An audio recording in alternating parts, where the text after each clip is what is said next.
आज हम NCERT exemplar chapter 1 real numbers start करेंगे। मुझे इस चैप्टर के लिए काफ़ी रिक्वेस्ट आई थी और काफ़ी स्टूडेंट्स मुझे बोल रहे थे कि आपने 11th 12th का कंटेंट बनाया, 9th और 10th का एक भी चैप्टर आपने अपलोड नहीं किया अभी तक। प्लीज़ अपलोड करें क्योंकि हमें इसकी भी ज़रूरत है। तो इसीलिए आज मैं फ़र्स्ट टाइम क्लास 10th का कंटेंट बना रहा हूँ। आप प्लीज़ हर एक क्वेश्चन को अच्छी तरह समझिएगा। अगर कुछ डाउट होता है तो प्लीज़ कमेंट सेक्शन में पूछिएगा। और फाइनली अगर आपको वीडियो अच्छा लगता है तो प्लीज़ इस चैनल को लाइक शेयर और सब्सक्राइब भी ज़रूर कीजिएगा। चलिए हम स्टार्ट करते हैं। आपको मैं इसमें सैम्पल क्वेश्चंस भी कराऊंगा, साथ ही साथ एक्सरसाइज क्वेश्चंस भी कराऊंगा। आपकी पहले कैटेगरी है मल्टीपल चॉइस क्वेश्चन। इसमें पहला क्वेश्चन है आपका रियल नंबर्स में से, the decimal expansion of the rational number 33/2 into 5 will terminate after, आपको बताना है। ठीक है, इसको हम देख लेते हैं। 33/2 इंटू 5। तो पहले आप ये समझिए कि डेसिमल एक्सपांशन टर्मिनेटिंग कब होता है, जब डिनोमिनेटर में 2 to the power m into 5 to the power n ऐसा कुछ हो। ऑलराइट, 1/2 स्क्वायर, 1/2, 1/5, 1/5³ लाइक दिस, तो जाके ये टर्मिनेटिंग होता है। अब जैसे आपने यहाँ पे देखा 2 स्क्वायर और 5 मतलब 5 to the power 1, it is confirm कि ये टर्मिनेटिंग होगा। अब इनका दूसरा सवाल ये है कि टर्मिनेट कितनी प्लेस के बाद होगा। तो देखिए इसकी ट्रिक क्या है। मैंने लिखा 33/2 इंटू 2 इंटू 5। सो 33/2 इंटू 10। जब भी डिनोमिनेटर में 10 आता है, 100 आता है, तो ईजिली आप इसको डेसिमल में कन्वर्ट कर सकते हैं। आपके न्यूमरेटर में जो भी वैल्यू आ रही है उसको डेसिमल में कन्वर्ट कर सकते हैं। सो 33 बाय आपने जब 10 किया तो आपको ये क्या मिला, 3.3/2।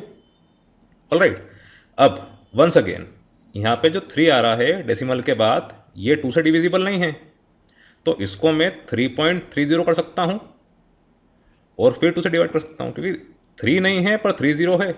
डेसिमल के बाद आपके पास कोई नेचुरल नंबर आता है, उसको लिखकर आप इनफाइनाइट ज़ीरोस लगा सकते हैं, जितने ज़ीरोस आपको लगे इतने लगा सकते हैं। तो यहाँ पे क्योंकि 3 डिविजिबल नहीं हो रहा था, 30 हो रहा था, इसीलिए मैंने एक ज़ीरो लगाया। इसको आपने कैंसिल आउट किया तो आपको यहाँ पे 2 डेसिमल प्लेसेस मिल जाएगी। ऑलराइट, इस तरह से इसको अप्रोच कीजिएगा। इसका आंसर 1.65 होगा, पर आप ये समझ लीजिए मतलब कि it is divisible by 2 and the places which we are getting are 2, so 2 decimal places. तो इसका आंसर होगा बी। आगे बढ़ते हैं। Sample question 2, Euclid's division lemma states that for 2 positive integers a and b there exist unique integers q and r such that a is equals to bq plus r। ये चीज़ आप जानते हैं, a is equals to bq plus r, ये आपका division algorithm भी होता है। यहाँ पे आपका a क्या है, dividend, b divisor, q for quotient and r for remainder. जैसे मैंने 7/2 किया तो 7 आपका क्या है, a है विच इज़ योर डिविडेंट, और 2 क्या है आपका डिविज़र। तो 7/2 करने पे आपको मिलता है 2 3 जा 6 और ये 1, mean 7 is equals to 2 into 3 plus 1। So ये a, ये b, ये q और ये r। अब यहाँ पे आप देखिए कि जो r की वैल्यू है, ऑब्वियसली ये b से छोटी होगी ना। अगर r b के बराबर होता है या b से बड़ा होता है, आप मान लीजिए कि यहाँ पे 1 की जगह 2 होता या 3 होता, तो ऑब्वियसली 1 से बड़ी वैल्यू इस 2 से डिविजिबल होती। इसीलिए क्योंकि हम फर्दर डिवीजन नहीं कर पाए, r की वैल्यू को b से कम रखा गया है।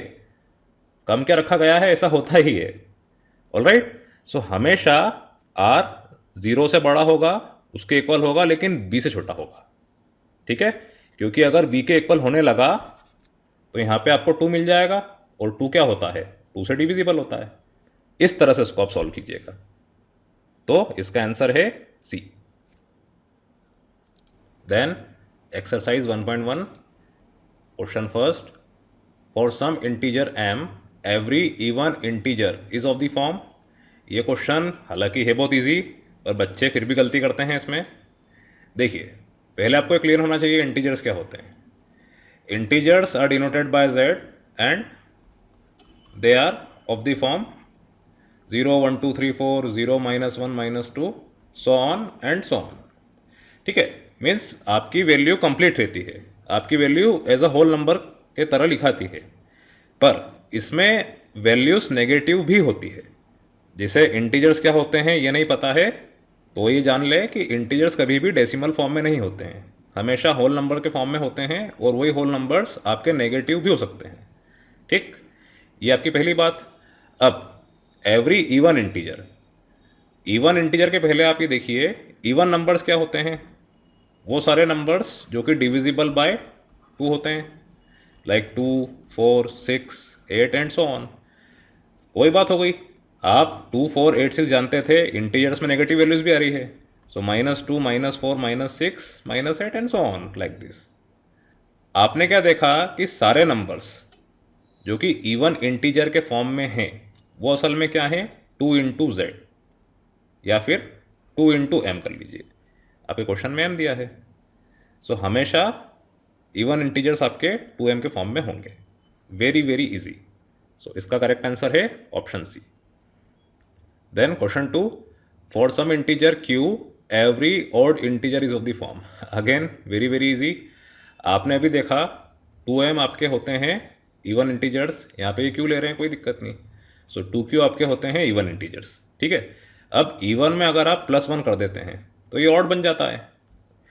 फॉर एग्जाम्पल 2 4 6 8 -2 -4 लाइक दिस, जितना आपको लिखना लिख लीजिए आपके लिए। इन सभी में आप खुद करके देखिए, आप 1 को ऐड करेंगे तो आपको क्या मिलेगा? 3 5 7 9 -1 -3 means all in all you will get odd integers. So every odd integer is of the form 2q + 1। अब इस क्वेश्चन में एक दिक्कत हो जाती है बच्चों के साथ, मोस्टली बच्चे q + 1 को सही कर आते हैं। ऐसा नहीं है। देखिए, आपको उन्होंने बोल रखा है q इवन है, ऑलराइट, तो +1 अगर हम करेंगे तो हमें ऑड ही मिलेगा।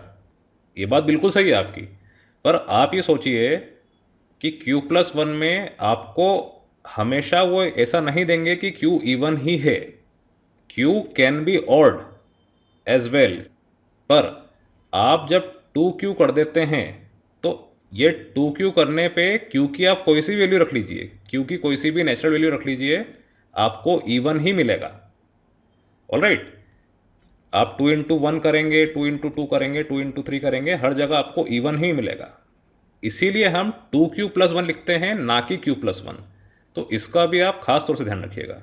अवॉइड दिस इज इनकरेक्ट, क्योंकि इसके लिए कंडीशन आपको हो सकता है ना दे रखी हो, पर 2q के लिए कंडीशन अगर ना भी दे रखी हो तो ये इवन होगा और 2q + 1 ऑड होगा। इसका आप ध्यान रखिएगा। चलिए आगे बढ़ते हैं। Question number 3, n² - 1 is divisible by 8 if n is. अब ये क्वेश्चन तो डू एज डायरेक्टेड है, आप इसके अंदर n के अंदर वैल्यूज प्लग करके दे सकते हैं। मैंने n = 1 प्लग किया तो मुझे क्या मिला? 1 - 1 = 0। 0 हर किसी से डिविजिबल होता है। मैंने n = 2 किया तो ये 2² - 1 जो कि है 3। 3 इज़ नॉट डिविजिबल बाय 8। 0 है, 3 नहीं है। अब ये चीज़ आप कर सकते हैं, बिल्कुल गलत नहीं है, लेकिन ये क्वेश्चन आपको एक जनरलाइज्ड फॉर्म में पूछा जाए तो आपको ये चीज़ अवॉइड करनी होगी। आपको प्रॉपर वे में लिखना आना चाहिए। n² - 1 डिविजिबल बाय 8 है तो n यहाँ पे या तो ऑड होगा या तो इवन होगा। इसका मतलब ये नहीं या तो 1 होगा या तो 2 होगा, ये पर्टिकुलर केस है। मेरा कहने का मतलब ये है कि अगर n ऑड है मतलब कि 2m + 1 फॉर्म का है, समझिएगा, तो क्या ये 8 से डिविजिबल होगा? पहले हम ये चेक करते हैं। n² - 1 आपका हो जाएगा 2n + 1 का स्क्वायर -1, सो 4m² + 4m + 1 -1। ऑलराइट, सो 4m² + 4m। अब अगर आप m को 0 रखते हैं, देखिएगा, तो ये आपको मिल जाएगा 0। It is divisible bye 8। मैंने राइट टिक लगा दिया। अब अगर मैं करता हूँ m = 1 तो ये कितना मिल जाएगा आपको? 4 + 4 8। तो 8 is divisible bye 8। Like that. ये आपको ध्यान रखना है, इस तरीके से आपको इसको करके आना है अगर ये 3 या 4 मार्क्स के हिसाब से आता है तो। अब मैंने n is equals to 2m+1 मतलब ऑड के लिए चेक किया, हम इसको इवन के लिए भी चेक कर लेते हैं। कुछ नहीं करना है, इसको आप m कर दीजिए बस, तो ये इवन वाला केस हो जाएगा। अब 2m² -1 आपने किया तो ये हो रहा है 4m² -1। एक बार फिर m इज इक्वल्स टू 0 आपने किया तो आपको ये मिल रहा है क्या, -1, जो कि डिविजिबल 8 से नहीं है। आपने m इज इक्वल्स टू 1 किया तो आपको ये क्या मिल रहा है, 4 - 1 3। वंस अगेन ये डिविजिबल बाय 8 नहीं है। ठीक है, तो इस तरह से इसको करके आइएगा और शो करिएगा। तो यहाँ पे आपका आंसर क्या होगा, n should be odd, even नहीं, ऑड होना चाहिए। Then fourth question, if the HCF of 65 and 117 is expressible in the form 65m minus 117, then find the value of m, या then the value of m is आपको बताना है। अच्छा, अब इसके दो तरीके हैं, 65 और 117। आप इसका HCF फाइंड कर लेंगे, लेकिन वो बोल रहे हैं कि ये वाला फॉर्म आपके उस HCF के बराबर होना चाहिए। चलिए हम इसको हमारे स्टैंडर्ड तरीके से करते हैं। 65 को मैंने करा फैक्टराइज। यहाँ पर आपसे मैं बोलूँगा कि आप 1 से लेके 30 तक के टेबल्स, अब 1 का टेबल तो कोई याद नहीं करता है, बट ठीक है बोलने में आता है ऐसा, 1 से 30 तक के टेबल्स आप अच्छे से याद कर लें, स्क्वायर्स याद कर लें, और 1 से 10 तक के क्यूब्स याद कर लें। अगर आप ये कर लेते हैं तो ये क्वेश्चंस आपके लिए बहुत ईजी हो जाते हैं। अब 65 आपका क्या होगा, 13 × 5। 117 क्या होगा, 13 × 9। सो आप देखिए आपका HCF क्या आ गया, 13। दोनों में 13 कॉमन है, वेरी वेरी इजी। अब यही 13 अकॉर्डिंग टू द क्वेश्चन आपको दिया है इक्वल टू 65m माइनस 117 के। So 65m is equals to 117 plus 13 means 130 is equals to 65m। So m is equals to 130 upon 65 मतलब कि 2। तो m की वैल्यू कितनी मिल गई आपको, इज इक्वल्स टू 2। ऐसे इसको आप सॉल्व कर सकते हैं। और अगर आपको यूक्लिड्स डिवीजन लेमा यूज़ करना है उससे भी आप कर सकते हैं, पर वही बात है कि आपको टेबल याद नहीं है तो उसे यूज़ कीजिए। 117 डिवाइडेड बाय 65, 117 आपका A, 65 आपका B, तो 65 1 जा 65, ये 1 आपका हो गया Q कोशेंट। आपको ये मिला, मतलब 117 is equals to 65 × 1 plus R। देख लीजिए A is equals to BQ plus R। Okay, अब यही प्रोसेस को आप रिपीट करते रहिए। अब की बार जो आपका B है वो हो गया है A और R है वो हो गया है B। ऑलराइट, तो इसको यहाँ लिख दीजिए आप 65।